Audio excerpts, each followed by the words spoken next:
علی بھی اگلا سوال ہے، ذوالحجہ کے مہینے کی کیا کوئی الگ سے بھی فضیلت ثابت ہے یا صرف حج اور قربانی کے حوالے سے اس مہینے کی عظمت ہے؟ حج اور قربانی تو جی کلائمیکس ہے اس مہینے کا، لیکن یہ مہینہ الگ سے بھی ایک فضیلت رکھتا ہے نا جی۔ سورہ التوبہ کے اندر اللہ تعالیٰ نے فرمایا نا کہ جب سے اللہ تعالیٰ نے زمین و آسمان کو پیدا فرمایا ہے تو 12 مہینے ہیں سال کے، ان میں سے 4 حرمت والے ہیں۔ بخاری اور مسلم میں اسی آیت کے کانٹیکسٹ میں ایک حدیث ہے کہ نبی علیہ السلام نے فرمایا وہ 4 حرمت والے مہینے 3 کنزیکٹیو ہیں، ذی قعدہ، ذوالحجہ اور محرم، اور ایک الگ سے ہے رجب کا مہینہ۔ ان 4 مہینوں میں آپ قتال نہیں کر سکتے تا وقت کہ کافر آپ پہ جنگ تھوپ نہ دے۔ اس لیے آپ دیکھیں جنگ صفین جو تھی اس کے دوران بھی یہ مہینہ آ گیا تھا، اس کا حرمت والا مہینہ، تو جنگ روک دی گئی تھی۔ تو حرمت والا مہینہ یہ ذوالحجہ، اس اعتبار سے تو اس کی اہمیت ہے۔ باقی بڑی عید ہے ہماری 10 ذوالحجہ کو، اسی طریقے سے حج کی ساری ایکٹیویٹیز ذوالحجہ کے مہینے میں، تو یہ تو سارے فضائل اس کو حاصل ہیں۔ ایک جنرل حدیث ہے صحیح بخاری کے اندر کہ نبی صلی اللہ علیہ وآلہ وسلم نے فرمایا باقی پورے سال میں کیے ہوئے اعمال کبھی بھی ذوالحجہ کے پہلے 10 دنوں میں کیے ہوئے اعمال کے برابر نہیں ہو سکتے۔ اب یہ کیٹاگوریکلی ہے، یعنی ایون رمضان کی کوئی عبادت بھی یہ پہلے 10 دنوں کا مقابلہ نہیں کرتی،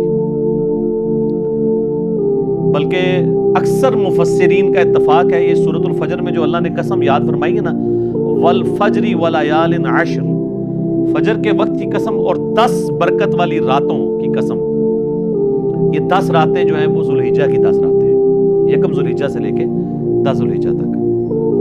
تو بخاری کی اس حدیث میں آیا ہے کہ پورے سال میں نیک اعمال کا وہ ثواب نہیں ہے جو ان پہلے 10 دنوں کے اندر ہے، کوئی بھی نیک عمل۔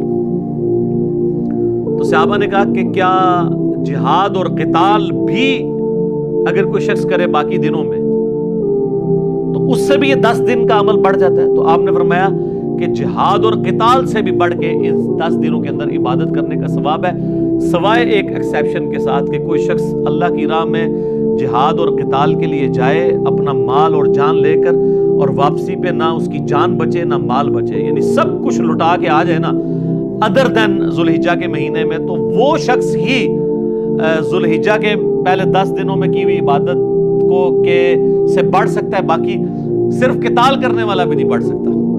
کتنی بڑی فضیلت ہے۔ اور اسی حدیث کا ایک طریق مسند احمد میں ہے جس کی صحت کے اوپر اتفاق ہے لیکن وہ فٹ ان بیٹھتا ہے کہ نبی علیہ السلام نے یہی الفاظ ہیں بخاری والے، اور آگے الفاظ ہیں کہ ان 10 دنوں کے اندر اللہ تعالیٰ کی تحمید، تحلیل اور تکبیر بلند کرو۔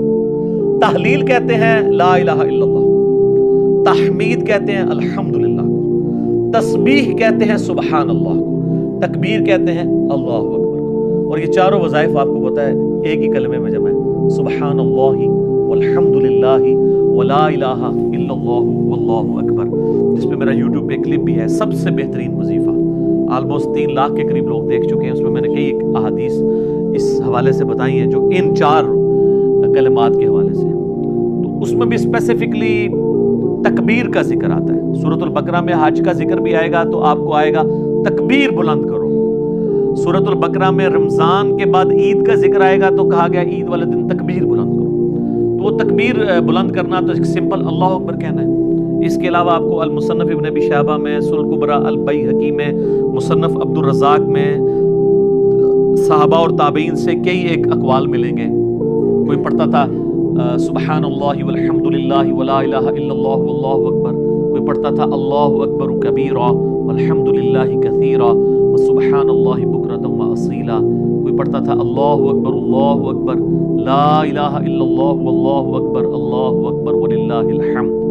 تو اس طرح کے کئی ایک کلمات جن میں اللہ کی تکبیر بلند کی گئی ہے، جو معصورہ چیزیں کتاب و سنت سے ثابت ہیں، آپ وہ تمام الفاظ استعمال کریں تو یہ تکبیرات۔ اور پھر آپ یہ دیکھیں یہ تکبیرات آپ امام بخاری نے تو باقاعدہ صحیح بخاری میں اسی حدیث جو میں نے بیان کی کہ ذوالحجہ کی فضیلت، اس کی ہیڈنگ کے اندر انہوں نے لیا ہے کہ جو ابن عمر اور ابو ہریرہ تھے رضی اللہ عنہما، وہ ان 10 دنوں کے اندر بازار میں جا کے تکبیرات کو بلند کیا کرتے تھے، کیونکہ یہ تکبیرات بلند کرنے کے بلکہ امام بخاری اسی پھر چیپٹر میں کی ہیڈنگ میں لے کے آئے کہ امام محمد باقر جو تھے، امام جعفر کے والد اور امام زین العابدین کے بیٹے، امام حسین علیہ السلام کے پوتے، ان کے بارے میں کہ وہ عام نمازوں میں فرض نماز کے علاوہ بھی جو نوافل ادا کرتے تھے نا، جنہیں ہم سنت موقدہ کہتے ہیں، اس کے بعد بھی تکبیرات بلند کیا کرتے تھے۔ ایک تو وہ ہے نا جو سنن الکبریٰ البیہقی کے اندر، المصنف ابن ابی شیبہ میں، باقی کتابوں میں مولا علی علیہ السلام کا آپ کو ملے گا کہ مولا علی علیہ السلام جو ہیں وہ 9 ذوالحجہ کی فجر سے لے کے، یعنی حج والے دن کی، اور 13 کی مغرب سے پہلے تک، یعنی عصر کی نماز تک، ہر نماز کے بعد بلند آواز سے یہ تکبیرات پڑھا کرتے تھے۔ اللہ اکبر لا الہ الا اللہ اللہ اکبر وللہ الحمد، جو اہل سنت اہل تشیع کے ہاں کامن ہے، اور الفاظ سے بھی آپ پڑھ سکتے ہیں۔ تو یہ تکبیرات خاصہ ہیں، فرض کے بعد بھی ہیں، نوافل کے بعد بھی آپ پڑھ سکتے ہیں۔ اور اس میں جو عام سنت اذکار ہے نا، جس طرح سلام پھیرتے ہی ہم پڑھتے ہیں اللہ اکبر، استغفر اللہ استغفر اللہ استغفر اللہ، اللہم انت السلام و منک السلام تبارک یا ذا الجلال والاکرام، وہ آپ نے اپنی جگہ پڑھنا ہے۔ اس میں بھی آپ دیکھ لیں تکبیر پہلے ہی بلند ہو رہی ہے، اس میں بھی تکبیر آ رہی ہے اللہ اکبر۔ تو تکبیر کے جتنے بھی الفاظ ہیں نا، وہ سب کے سب یعنی اس کا خاصہ ہے ان دنوں میں، جو ان کو اس میں جو قرآن حکیم میں سورۃ البقرہ میں ایام معدودات کہا گیا ہے، یعنی گنتی کے امپورٹنٹ دن، اور ان میں بھی اسپیسیفکلی ایام تشریق ہیں، ایام النہر ہیں، اور حج کا دن، یعنی 9 ذوالحجہ حج کا دن، 10 ذوالحجہ عید کا دن جو یوم النہر بھی ہے، پھر 11 اور 12 بھی، اور 11 12 13 جو ہے انہیں ایام تشریق بھی کہتے ہیں۔ تشریق ہوتا تھا کہ وہ پرانے زمانے میں تو آپ کو پتہ ہے فریج اور برف نہیں ہوتی تھی، تو گرم علاقوں میں دھوپ میں گوشت کو خشک کیا جاتا تھا تاکہ وہ بعد میں استعمال کیا جائے، تو وہ اس خشک کرنے کو کہا جاتا تھا تشریق، جو آج بھی آپ دیکھیں جن لوگوں کو یہ پتہ ہے تو وہ کرتے ہیں، وہ کئی مہینے تک گوشت استعمال کرتے ہیں، اس میں بیکٹیریا نہیں پڑتا۔ جس طرح کہ اچار اگر آپ پانی ریموو کر کے آئل میں ڈال دیں تو اس میں بیکٹیریا نہیں پڑتا، تو یہ دھوپ میں خشک کیا گیا گوشت، اس عمل کو تشریق کہا جاتا ہے، اس لیے وہ ایام تشریق کہلاتے ہیں کہ اس میں گوشت کو وہ دھوپ میں خشک کیا کرتے تھے۔ تو ایام تشریق کے اندر آپ نے یہ تکبیرات کو بلند کرنا ہے، عید والے دن بھی کرنا ہے۔ 9 ذوالحجہ کی فجر کے بعد سے شروع ہو جاتا ہے، اور اس میں یہ ہوتا ہے کہ بعض اوقات آپ کی جماعت سے نماز رہ گئی ہے اور آپ ویسے پڑھ رہے ہیں تو اس میں بھی آپ نے کرنا ہے، تو یہ ایک مشروع ہے چیز۔ اور اس کے علاوہ بھی آپ ان دنوں میں بلند آواز سے بازار میں بھی بلند کر سکتے ہیں، لا الہ الا اللہ وحدہ لا شریک لہ لہ الملک ولہ الحمد وہو علی کل شیء قدیر۔ تو یہ سب کی سب تسبیحات ہیں، یہ سب کی سب تسبیحات آپ ان دنوں میں کریں۔ اور اسی طریقے سے ایک اور امپورٹنٹ چیز جو اس میں آتی ہے وہ یوم عرفہ کا روزہ بھی ہے، وہ ذوالحجہ کی 9 تاریخ کو آپ نے رکھنا ہے، وہ بھی اس کی عبادت کے اندر شامل ہے۔ صحیح مسلم میں نبی صلی اللہ علیہ وآلہ وسلم کا فرمان موجود ہے کہ میں اللہ سے امید کرتا ہوں کہ یوم عرفہ کا روزہ 2 سال کے گناہوں کا کفارہ بن جائے گا، 1 سال گزرا ہوا ایک آئندہ، یعنی یہ گناہ صغیرہ ہیں، کبیرہ تو صرف توبہ سے معاف ہوتے ہیں، تو وہ بھی اس کی عبادت ہے کہ یہ عبادات اس کے اندر آتی ہے، اور وہ آپ نے اپنے علاقے کے مطابق دیکھ کے چلنا ہے، یعنی جہاں پہ آپ کی 9 ذوالحجہ بن رہی ہے آپ اس اعتبار سے لے کے چلیں۔ تو یہ کئی ایک عبادات ہیں، یعنی ذوالحجہ کا مہینہ حرمت والا مہینہ بھی ہے۔ آپ بخاری مسلم کی وہ حدیث بھی دیکھیں نا، نبی علیہ السلام نے جو یوم النہر کا خطبہ دیا تھا منا کے میدان میں، تو آپ نے کیا فرمایا تھا؟ سب سے پہلے پوچھا آج کون سا دن ہے، صحابہ خاموش ہو گئے۔ آپ نے پوچھا یہ کون سا مہینہ ہے، صحابہ خاموش ہو گئے، اور صحابہ کہتے ہیں ہمیں پتہ تھا لیکن ہم خاموش اس لیے ہوئے کہ ہو سکتا ہے نبی علیہ السلام اس کا نام تبدیل کر دیں، اور کہا کہ یہ کون سا شہر ہے، تو صحابہ خاموش رہے۔ تو آپ نے فرمایا کہ کیا یہ ذوالحجہ کا حرمت والا مہینہ نہیں ہے؟ کیا یہ آج کا دن یوم النہر کا دن نہیں ہے؟ اور یہ شہر مکہ نہیں ہے حرمت والا شہر؟ جس طریقے سے آج کا یہ مہینہ، یہ دن اور یہ شہر مکہ اللہ کے نزدیک حرمت والا ہے، اسی طریقے سے تمہاری جان، مال، عزت، آبرو ایک دوسرے کے اوپر حرام ہے۔ پھر آپ علیہ السلام نے فرمایا کہ کیا میں نے اپنے رب کا پیغام تم تک پہنچا دیا؟ تو سب نے کہا کہ آپ نے پہنچا دیا، حق ادا کیا۔ آپ نے 3 دفعہ یوں انگلی آسمان کی طرف بلند کر کے صحابہ کی طرف کی، اللہم اشہد اللہم اشہد اللہم اشہد، اے اللہ گواہ رہنا میں نے یہ پیغام پہنچا دیا۔ پھر آپ نے فرمایا جو یہاں پہ موجود نہیں ہے ان تک پہنچانا اب تمہاری ذمہ داری ہے. اور بس اوقات جسے بات پہنچائی جا رہی ہوتی ہے وہ زیادہ یاد رکھنے والا ہوتا ہے بنسبت اس کے جو بات پہنچا رہا ہوتا ہے. تو یہ اسی لیے محدثین جب یہ حدیث پڑھا کرتے تھے تو وہ کہا کرتے تھے صدق رسول اللہ, رسول اللہ نے سچ فرمایا ہے کہ دین تو عرب کے لوگوں پہ نازل ہوا لیکن خدمت بعد میں اللہ نے عجم کے لوگوں کے ذریعے لی. احادیث کی آپ جتنے بھی آپ ائمہ دیکھیں آلموسٹ سارے عجمی ہیں, اور عجمی بھی کہاں کہاں سے اٹھ کے آئے ہیں. امام بخاری رشیا سے گئے ہیں, امام ترمذی امام ابو داؤد افغانستان کے رہنے والے ہیں, امام مسلم ایران کے رہنے والے ہیں. تو اس طریقے سے اللہ تعالیٰ نے یہ خدمت عجمیوں سے لی. اور مجھے بڑا عجیب فیل ہوتا ہے جب سعودی عرب کے چینل پہ حج کے دنوں میں آپ اگر لگا کے دیکھیں تو اس میں تو آلموسٹ چلتی رہتی ہیں احادیث, لیکن عام دنوں میں بھی آپ اگر مدینہ شریف والا چینل لگائیں یا ایون مکہ شریف والا بھی, اذان اور نماز کے وقفے کے دوران جو احادیث بیان کی جا رہی ہوتی ہیں تو وہ اکثر احادیث کے اینڈ پہ بول رہے ہوتے ہیں رواہ البخاری رواہ المسلم, رواہ البخاری رواہ المسلم. تو کتنی عظمت کی بات ہے کہ ان دو بندوں کے نام لیے جا رہے ہیں جو عرب کے لوگ ہی نہیں ہیں, اور نبی علیہ السلام کا سارا نالج احادیث کا اللہ نے ان کے ذریعے جمع کروایا ہے. اللہ تعالیٰ ان کی قبروں کو نور سے بھر دے, انہیں ان کے نیک کاموں کا اجر عطا فرمائے. آمین. ٹھیک ہو گیا, جزاکم اللہ خیر. علی بھائی اگلا سوال ہے, 9 ذی الحجہ یعنی یوم العرفہ کے دن کے روزے کی کیا فضیلت ہے, اور یہ بھی بتا دیں کہ یہ روزہ سعودی عرب کی تاریخ کے مطابق رکھا جائے گا یا اپنے اپنے ملکوں کی تاریخ کو فالو کریں گے.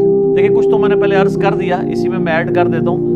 آپ نے اپنے ملک کے اعتبار سے ہی رکھنا ہے. فضیلت تو میں نے بتا دی مسلم شریف میں کہ 2 سال کے گناہوں کا کفارہ ہے, اور یہ صغیرہ گناہ ہے. کبیرہ گناہ توبہ سے معاف ہوں گے. اس کو سپورٹیو حدیث ہے صحیح مسلم کی کہ اگر کبیرہ گناہوں سے بچا جائے تو ایک نماز سے دوسری نماز, ایک جمعے سے دوسرا جمعہ, اور ایک رمضان سے دوسرا رمضان درمیان کے گناہوں کا کفارہ ہے اگر کبیرہ گناہوں سے بچا جائے. اب ایک شخص نے ایک جمعہ پڑھا اور اگلا جمعہ پڑھا اور بیچ میں ایک نماز بھی چھوڑ دی تو کبیرہ گناہ اس نے کر لیا نا. تو کبیرہ گناہ جو ہے وہ توبہ سے معاف ہوں گے اور اپنی اصلاح کرنے سے. صغیرہ گناہ آٹومیٹکلی معاف ہو جاتے ہیں بغیر توبہ کے بھی, نیک اعمال کی وجہ سے. جو قرآن پاک میں ہے نا کہ نیکیاں جو ہیں وہ گناہوں کو مٹا دیتی ہیں. وہ کون سے گناہ جو چھوٹے موٹے انسان سے لا علمی میں چھوٹے موٹے گناہ ہو جاتے ہیں. یہ علیحدہ بات ہے کہ آلموسٹ جتنے گناہ ہیں وہ کبیرہ ہی ہیں جن سے توبہ کیے بغیر چارہ نہیں ہے. بخاری مسلم سے کم از کم میں نے 20 گناہ, اور قرآن پاک میں بھی سمجھ لیں 8-10 گناہ تو آئے ہوئے ہیں. شرک, ماں باپ کی نافرمانی, قتل نہ حق, زنا, یہ تو قرآن میں آیا ہے. شراب نوشی, جوا, جادو, یہ وہ سارے بڑے بڑے, غیبت, چغلی, وعدہ خلافی, آلموسٹ جتنے گناہ آپ کو نام آپ لے سکتے ہیں وہ سارے کبیرہ گناہ ہیں. تو ان سے آپ نے اگر بخشش کروانی ہے توبہ اور اپنی اصلاح کرنے سے, صرف توبہ کرنے سے کام نہیں چلتا, اس کی توبہ کا طریقہ ہی اپنی اصلاح ہے. تو یہ صغیرہ گناہوں کے اگینسٹ ہے. وہ اکثر لوگ اعتراض کرتے ہیں جی گزشتہ اور آئندہ کے لیے ایک کہ آئندہ کے گناہ بھی معاف ہو جائیں گے. وہ آپ جن گناہوں کی معافی سمجھ رہے ہیں نا وہ تو اس سے ہونے ہی کوئی نہیں ہے. وہ تو ویسے ہی نماز پڑھنے سے آئندہ کے گناہ تو معاف ہوں گے ایک فضیلت کے طور پہ. اسی لیے بعض محدثین نے اس کا ترجمہ یہ کیا ہے کہ 2 سال کے گناہوں کا کفارہ ہے.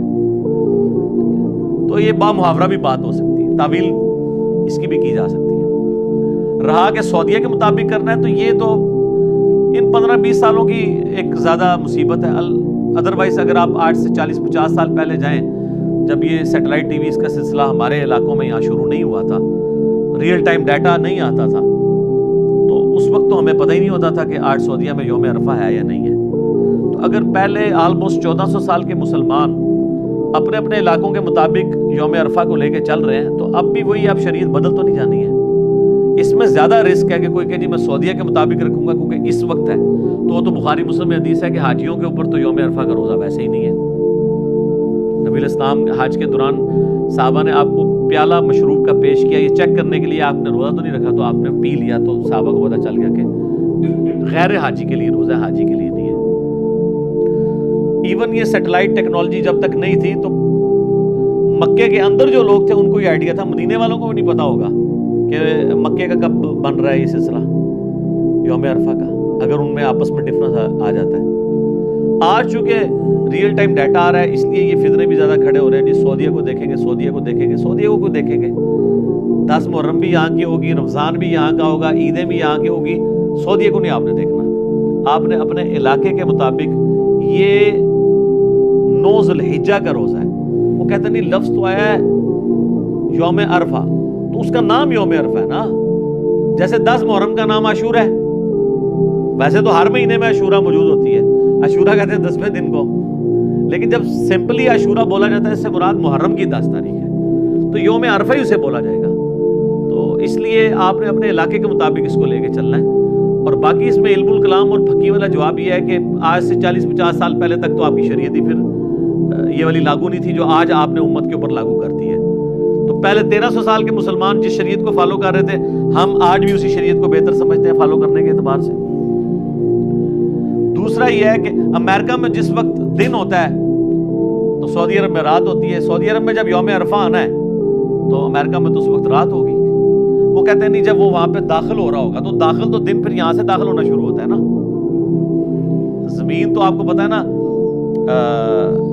مشرق سے مغرب کی طرف روٹیٹ کر رہی ہے، اسی لیے مشرق میں پہلے سورج نکلتا ہے. پہلے سورج نکلے گا مشرق میں، آپ جائیں گے آسٹریلیا کی طرف چلے جائیں تو پہلے سورج طلوع ہو رہا ہے ہم سے، پھر اس طرح کرتے کرتے کرتے جب ہمارا طلوع ہوتا ہے تو ہمارے سے 2 گھنٹے بعد سعودیہ کا ہوتا ہے. تو دن تو وہی ٹریول کر رہا ہے نا اس اعتبار سے. تو اگر آپ اسپیسیفکلی دیکھیں تو دن پہلے، لیکن وہ چاند کی تاریخوں کا اعتبار چونکہ علیحدہ ہوتا ہے، اس کے اوپر بھی میرا رؤیت ہلال کے اوپر اور چاند دیکھنے کے مسئلے کے اوپر، مون سائٹنگ کے اوپر ویڈیو کلپ ریکارڈڈ ہے. مختصر یہ ہے کہ آپ اپنے علاقے کے مطابق رکھیں گے. اور کل کو اگر آپ نے یہ کہنا ہے کہ ہم نے وہاں دیکھنا ہے تو پھر آپ میں سے کوئی ایک اور بندہ اٹھے گا، وہ کہے گا جی یہ جو آپ پھر عید کر رہے ہیں پھر وہ بھی سعودیہ کے مطابق کریں، کیونکہ اصل تو وہ جو ہے وہ حج کی یہ رسم باقی رکھی گئی ہے، تو حج تو وہاں پہ ہو رہا ہے، یہ پھر اگلی پھکی ہے. اسی طریقے سے وہ جو مولا علی علیہ السلام کا میں نے بتایا سنن کبریٰ البیہقی اور مصنف ابن ابی شیبہ سے کہ وہ 9 ذی الحجہ کی صبح سے لے کے فجر سے لے کے 13 کی عصر تک تکبیرات پڑھتے تھے. تو آپ پھر کہیں گے جی وہاں تو تکبیرات شروع ہو چکی ہوئی ہیں، تو وہ تو پھر آپ کو 8 کو شروع کرنی پڑے گی یہاں اور 1 دن پہلے ختم کرنی پڑے گی. ایک فائدہ ہو جائے گا کہ جنہوں نے سیاپا ڈالا ہے نا وہ آج کی ان کو قربانی جو ہے وہ 3 دن پہ آ جائے گی، کیونکہ اتنے جو چوتھا ہونا ہے نا اتنے تیسرا ہونا ہے. تو چلو قربانی اگر اس میں 3 دن آندی ہے تو سٹارٹ تو ظاہر احتیاط سے نہیں کریں گے نا. وہ ایک جیسے زور احتیاطی انفی پڑھتے ہیں نا تو وہ کہ پہلا دن احتیاطی ہو گیا کہ ہم مسلمانوں کے ساتھ عید کر لیتے ہیں. تو یہاں جب چوتھا دن ہو تو ان کو اس وقت چوتھے دن بتایا کریں گے. سعودیہ میں تو آج 5واں دن چل رہا ہے تو آج قربانی نہیں ہو سکتی، تو آپ نے کرنی ہے ادھر جا کے کریں، وہ بھی خیر ضعیف روایت ہے. ٹھیک ہو گیا جی. جزاک. علی بھائی اگلا سوال ہے، ایام تشریق یعنی 10، 11، 12 اور 13 ذی الحجہ اور یوم عرفہ یعنی 9 ذی الحجہ کو پڑھی جانے والی تکبیرات کے الفاظ بتا دیں. الفاظ میں نے پہلے بتا دیے ہیں، المصنف ابن ابی شیبہ میں، مصنف عبدالرزاق میں، سنن کبریٰ البیہقی میں تابعین سے مختلف الفاظ ملتے ہیں. یہ بھی ملتا ہے اللہ اکبر کبیرا والحمد للہ کثیرا وسبحان اللہ بکرۃ واصیلا، اور یہ بھی ملتا ہے اللہ اکبر لا الہ الا اللہ واللہ اکبر وللہ الحمد، سبحان اللہ والحمد للہ ولا الہ الا اللہ واللہ اکبر. صرف اللہ اکبر بھی کہہ لیں تو یہ تکبیر ہی ہے. تو آپ کوئی بھی الفاظ استعمال کر لیں تو آپ اس سنت کے اوپر عمل کر لیں گے. باقی کن کن موقعوں پہ پڑھنا ہے، فرض نماز کے بعد پڑھنا ہے آپ نے، مصنف ابن ابی شیبہ میں اور سنن کبریٰ البیہقی میں مولا علی سے ملتا ہے 9 ذی الحجہ کی صبح سے لے کے 13 کی عصر تک ہر فرض نماز کے بعد. اور امام بخاری نے تو صحیح بخاری میں چیپٹر کی ہیڈنگ میں تعلیقاً لیا ہے کہ امام باقر جو تھے وہ عام نفلی نمازوں کے بعد بھی تکبیرات بلند کرتے تھے، اور اسی ہیڈنگ میں لیا ہے کہ حضرت ابو ہریرہ اور ابن عمر رضی اللہ عنہما جو ہے وہ بازاروں میں چلتے ہوئے تکبیرات کو بھی بلند کرتے تھے. تو یہ سارے وہ مواقع ہیں جس پہ آپ نے تکبیرات بلند کرنی. ایون آپ عید کی نماز پڑھنے کے لیے جا رہے ہیں تو آپ تکبیرات کو بلند کریں. اور صحیح بخاری میں آتا ہے کہ نبی علیہ السلام راستہ بدلتے تھے، جاتے وقت عیدگاہ کا راستہ اور ہوتا تھا، واپسی پہ اور ہوتا تھا. اور چھوٹی عید کے لیے جاتے تھے تو کچھ میٹھا کھا کے جاتے تھے، صحیح بخاری میں آتا ہے. ترمذی میں آتا ہے کہ چھوٹی عید کے لیے کھا کے جاتے تھے اور بڑی عید کے لیے واپسی پہ آ کے کھاتے تھے. اس میں یہ سنت ہے کہ خالی پیٹ جایا جائے.